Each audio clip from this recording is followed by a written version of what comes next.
Hiya, welcome to Dazlius Learning the Language of Autism. Hope you're all well. Okay, so this week we're going to be talking about the sense of taste. And I've got my notes here as always, otherwise I'll go off on tangents. I'll try and keep the videos as compact as I can. So I'm going to be talking about taste sensitive, but I'm also going to be just talking about mouth sensitive. And just needing, whether it's the need for things in the mouth or the opposite to that. So oversensitive taste is called hyperosmia, in case you didn't know. And that's for like an oversensitive taste buds and whatnot. And there's loads of information on various websites, which I'll put some links to a couple of them on my descriptions, of kind of like medical, sciencey sort of sciencey stuff. But this is more of a sensory, this isn't a medical condition that I'm talking about. So I'm talking about it from a sensory perspective. So obviously any of the things that I ever speak about, because it could be sensory, but you know, it's best to always check your child or person that you care for's health to make sure that it's not because they've got stomach issues or gut issues or other sort of medical body issues. Obviously it's really important to eliminate those before we just automatically jump to the fact that it could be sensory. But sometimes the sensory looks like it's medical and it isn't, and sometimes people think it's just sensory and then in actual fact there could be medical reasons too. So just putting that out there to make sure that we cover all bases so that our children are happy and healthy and not in any actual medical pain, and if it's the sensory stuff that we're dealing with, then we can work with that. So being taste mouth sensitive, now my own son is very mouth sensitive, very, very, very mouth sensitive. It always has been since he was a tiny baby, and he still is now, and he's 15. So it can affect things like, you know, eating, because obviously we put food in our mouth, so it can be quite a big one, and it can also be one of the most common ones for a lot of sensitive autistic children. It doesn't mean it will stay that way. Sometimes it eases as they get older, sometimes it increases as they get older. You know, there's no kind of like straight line about this. It can chop and change, and it can vary throughout their lives if they are mouth sensitive, taste sensitive. And it can affect them obviously by the types of food that they eat.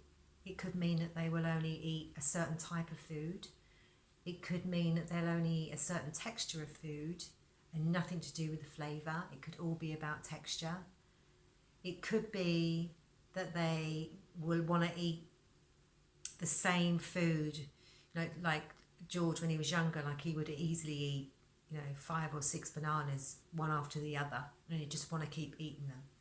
Or he would want to keep eating, he got into yogurt. He doesn't eat yogurt anymore, can't bear it, but he did, and he would eat like 6 little tubs of yogurt in one hit, a whole pallet of raspberries, things like that, and then it all diminished, and then he didn't eat anything for like hardly anything for a few years, and now he's back on stuff. So just gives you an example of that it can change, and it can be, I'm talking about the sensory stuff, remember, I'm not talking about any medical conditions or any gut problems or anything like that. This is purely from a sensory perspective.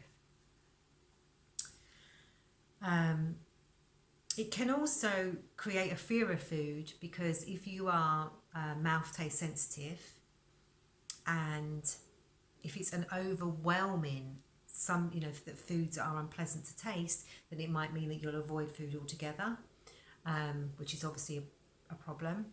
It could be that they'll avoid drinking,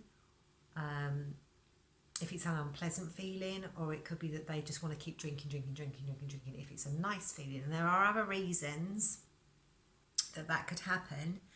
This is kind of linked in quite a lot with this, a sense that's called Interoception, which I am going to be following this video with next week, because they kind of overlap quite a bit. So that will be next week's video, but it's called Interoception. And again, there's lots of information about that online now as well. It wasn't kind of like very commonly known about, but it is now.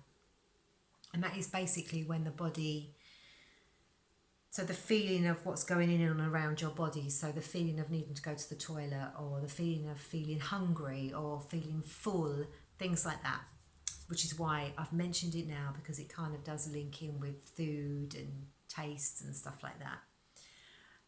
I did do a series a while back now, all on food and the senses. I went through every sense like I'm doing on this series, but talking about food. So if sometimes it might be good to refer back to those videos as well. If it's a food sensitive situation, then there'll be more information in those videos as well, just so you know.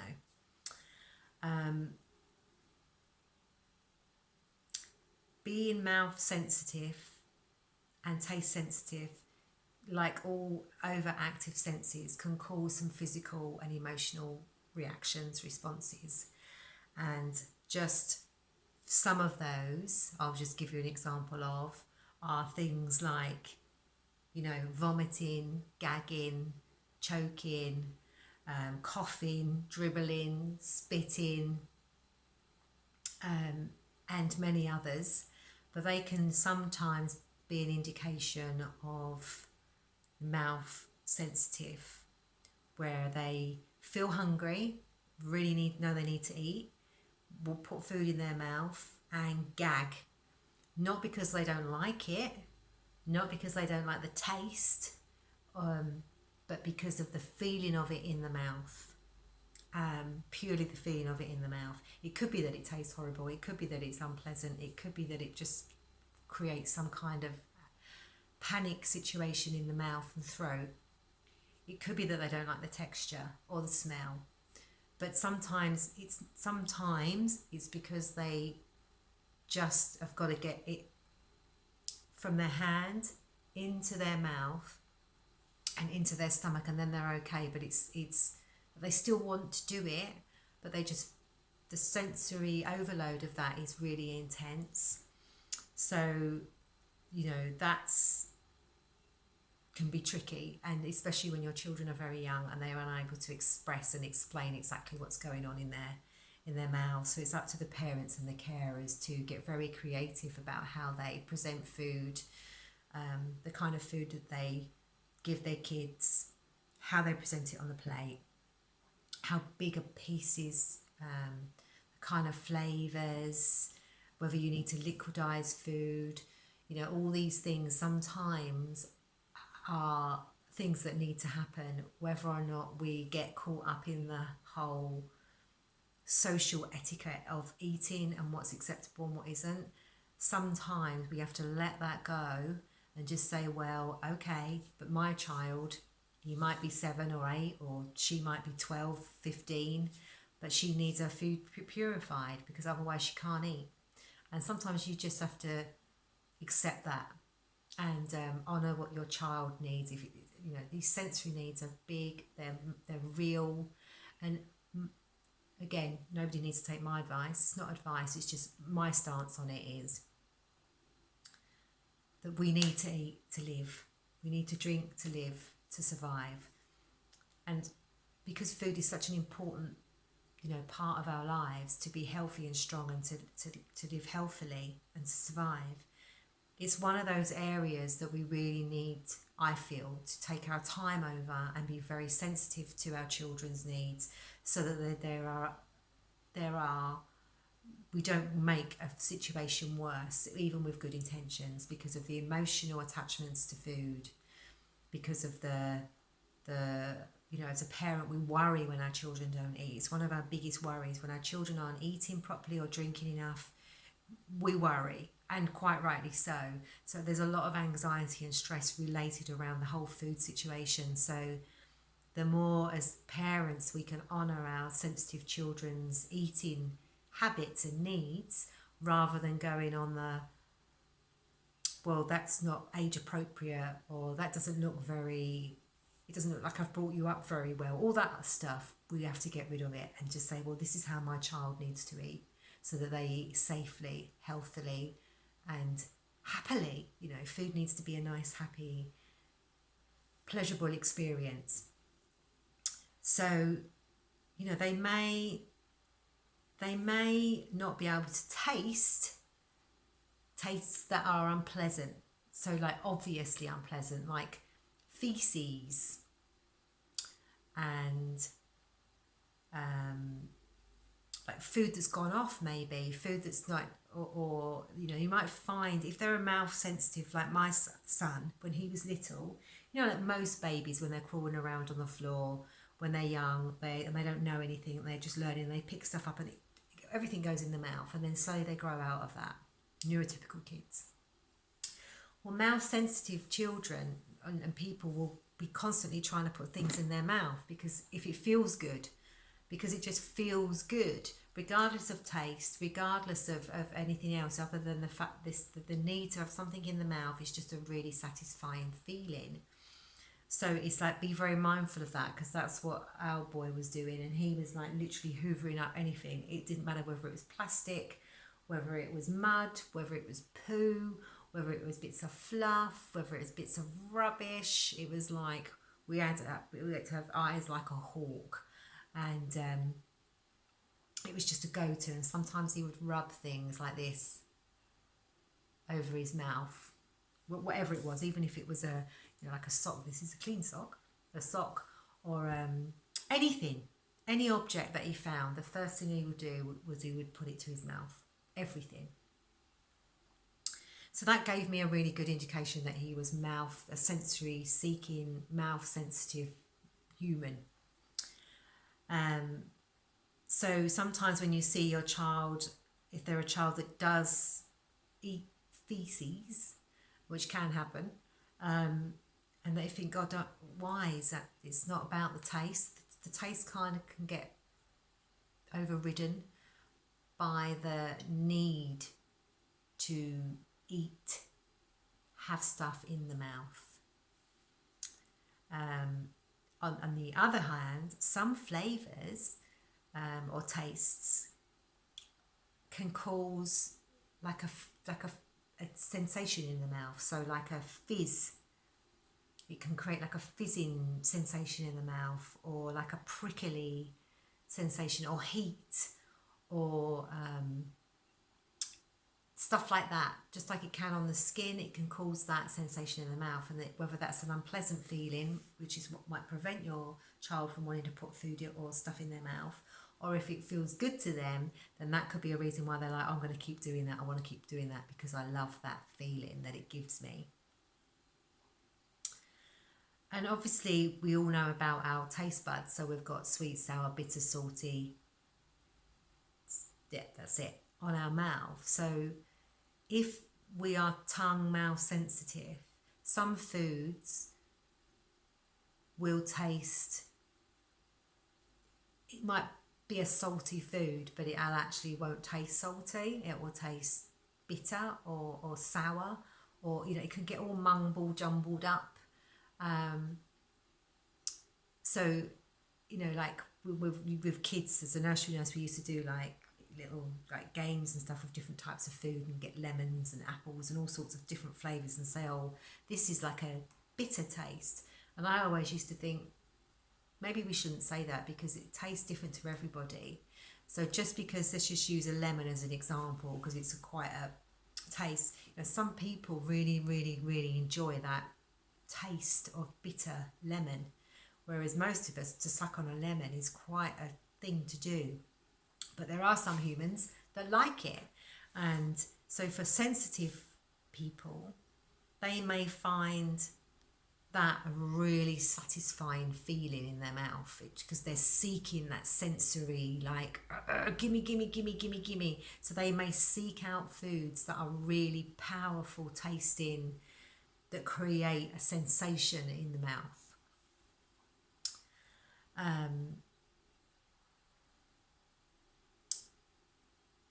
Some may find it difficult in their swallow. So they will need smaller food or liquidized food or just smaller bits. Just be mindful of that as well, that it could be that they're just that feeling of it going from the mouth down the throat and into the stomach. That part can be quite a big deal. And again, you need to check health stuff first. But if all that is always well there, then it can all be to do with the sensory stuff. So I've already kind of briefly touched on the mouth sensitive stuff, which could be a lot of non-food. So George would eat paper, just eat paper, all types of paper. He loved Play-Doh. He loved eating Play-Doh, and I used to make him Play-Doh because I was worried that he was going to like poison himself. So I made him Play-Doh with natural ingredients in it. Play-Doh has a lot of salt in it when you make it yourself. And he would eat a lot, and eventually I figured out that it was the texture through speaking to other people, that it was like, I used to eat Play-Doh, and suddenly it was like, oh my God, it's really common. And the majority of the autistic people that I spoke to that were mouth sensitive said it was to do with the texture of the Play-Doh, not the flavour, and that the texture was so good. So then I started to try and find food that had the same texture as Play-Doh. So once you figure out what is going on with your kid, then you can then work with that, rather than, it's not always sometimes about abolishing it and stopping it. Obviously they've got to be safe, and you can't just let them eat any old thing because they're going to get sick. But because I knew that it was a texture thing, I was like, now I've got something to work on. Now I can concentrate on finding foods for him that are of the same texture. So that can be quite fun, and you can kind of feel like you're like, yeah, now I can like really honour my child, and I can really give them what they need. Because if it's a sensory need, like if it's a need that has to happen, as powerful as when you're hungry you need to eat, as powerful as when you're really thirsty you need to drink, these sensory needs are really they're real and they're powerful. So they need to be honoured. So once we know what they are, we can honour that and feed that need in our children with whatever sense it is, by the activities and the experiences that we can give them that are safe, and it's not going to cause them any harm, but it's going to enable them to be able to get that need that they have, which means they'll be happy and they'll be balanced and they'll be healthy and they'll sleep better and they'll just enjoy life, and feel more happy. So I have also done in the past a series on play and the senses, because of all these different things. So everything interlinks. Sensory stuff is huge. So if you want to have a little look at the play, like I've broken all the senses down, and I've just done like play regarding the sense of sound, play regarding the sense of taste, exactly the same as what I've done here, but I've done it with toys and play and stuff like that. So that might be worth looking at, because there's so much information about sensory stuff. It's one of my big things. So the feel of objects in the mouth might not be because they want to eat it. It might not be anything to do with food. It might just be purely that satisfying. They just like to have something in their mouth all the time. And that can lead to overeating. Like it can lead to some children, it's just like they just constantly are eating all the time. Again, we check for health issues in case there's an underlying health issue to do with that. But if it isn't, and it's a sensory need, then they will just want to keep eating and not really focusing on whether or not they are hungry or full. And that could also be, like I mentioned earlier, because of the interoception sense that is jumbled and cross-wired and whatnot, where they don't actually feel full. But sometimes if they can feel they're full, they'll just be so focused on the fact that the feeling of eating is of putting things in their mouth, not just food but anything, chewing on stones, rocks, mud, flowers. It doesn't actually really matter. Like anything, they can get books, anything. I'm looking around the house and I'm going, what else? It's just like anything can go in the mouth. Not necessarily because they even want to eat it, but just because they want it in the mouth. So it's a real big deal, and obviously it can cause a lot of concern and a lot of panic and a lot of like, don't choke, you know, don't eat something that's going to kill you. It's a big deal. So luckily, there are lots of toys available now, sensory toys that you can buy, which I'm going to put some links in the description of some sensory toys that are chewies. They're chewy toys. I have saved some already, so I'm going to put them in the bottom so that you'll there's loads. There's like a catalogue of them, so you'll get to know what I mean. So at least if they need that, you can buy them stuff that is designed specifically for them to just constantly like need to chew or have something in their mouth.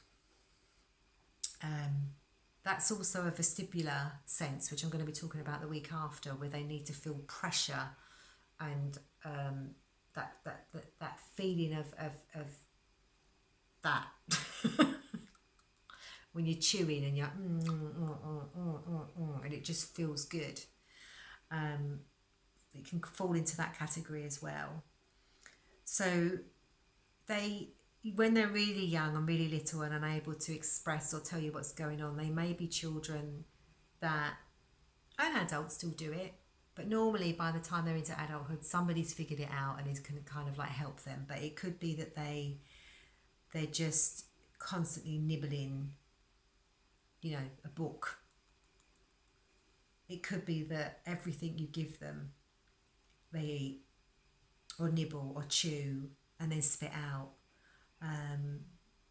They might like to seek out cold things, particularly, or they might want to, you know, might like eating things that are warm, or they might like have a specific like. It might be things they find they might like eating flowers and petals, and some like to eat crunchy things and smooth things. It's just a real minefield of variations and whatnot, but it's a sensory need. So obviously finding things and putting things in your mouth at any age is really easy if you're not fussy about what you want to put in your mouth. There's stuff everywhere. So you have to have eyes like a hawk.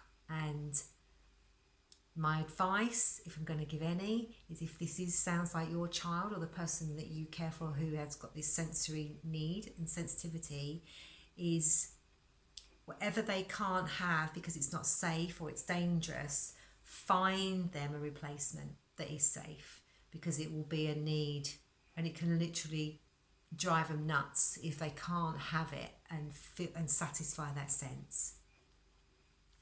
So I'm just having a quick look over my notes to see if I've missed anything out. I mean, there's so much more to talk about on this subject. There is so much. And I've just given you a tiny little snippet of some of the different possibilities, some of the different reactions of vomiting and gagging and choking and coughing and dribbling and spitting, that kind of thing.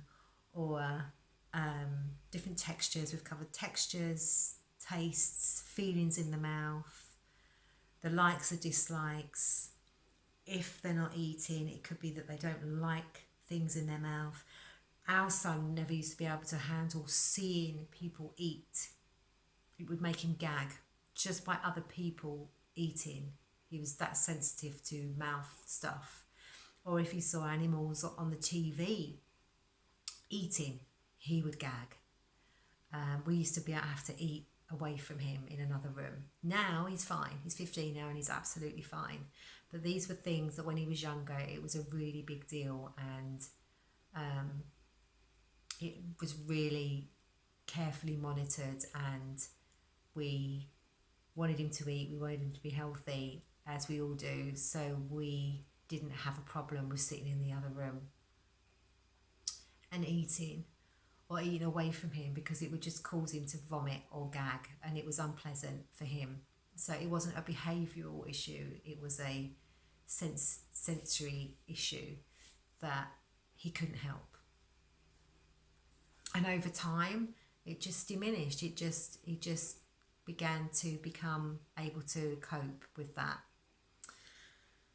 Yeah, taste, it's a big one. I'd forgotten how big a subject it is, really. So next week I'm going to be talking about interoception, which is the feelings within your body and to your body. So not feeling pain or feeling excessive pain, not feeling hungry, not knowing when you need to go to the toilet, that kind of stuff, which does link into this mouth sensitive stuff. They kind of all interlink, really, all the senses, don't they? That's just the way it is. And then the week after that, I will be doing vestibular and then proprioception as well. So I hope that that's been helpful. Sometimes I feel like I go all over the place, but it's just the way it is. There's just so much to talk about, and I like to try and make my videos not as non-scientific as possible, because there's loads of other websites you can go to for that. I try and go on the practical family way of looking at stuff, that's sort of hands-on practice for everybody. So I hope that that's what's happening, because that's kind of my intention. Okay, well, thanks for watching, and don't forget to subscribe if you want to keep watching the videos, and I'll be posting another one next week. Have a good week. Bye for now.